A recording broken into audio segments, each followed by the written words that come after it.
مساء الفل يا كاهن يا كبير. ممكن أسألك سؤال شاغل بالي وترد عليا بصراحة؟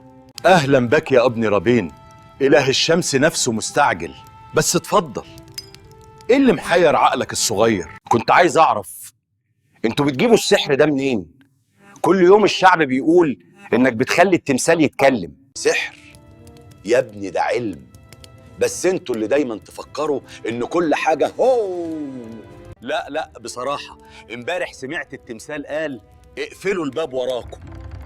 ازاي يعني؟ يا اخي ده كنت انا كنت مستخبي ورا التمثال، وحضرتك كنت داخل ومش قافل الباب، والهوا داخل علينا زي شتاء منف. طيب واللمبة اللي بتنور لوحدها ده سحر؟ لمبة ده حجر بيشحن من الشمس، يحتك بالذهب يعمل شرارة، وانت تفتكرني انا ابن رعى شخصيا؟ طيب والورقة اللي لقيتها بتقول لعنة آمون ستلحق بك يا من تجرأ.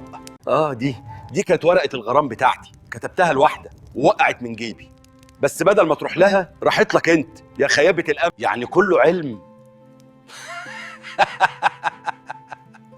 مفيش سحر؟ يعني يا ابني لما اقول لك علم ما يعجبكش يبقى خلاص اعتبرني ساحر، بس اطلع بره قبل ما تحول لفرعون عصري. طيب معلش سؤال أخير، ازاي الموميا تقعد 3000 سنة وما تعفنش؟ ده اسمه نطرون مش بهارات السحر الفرعوني يا ابني.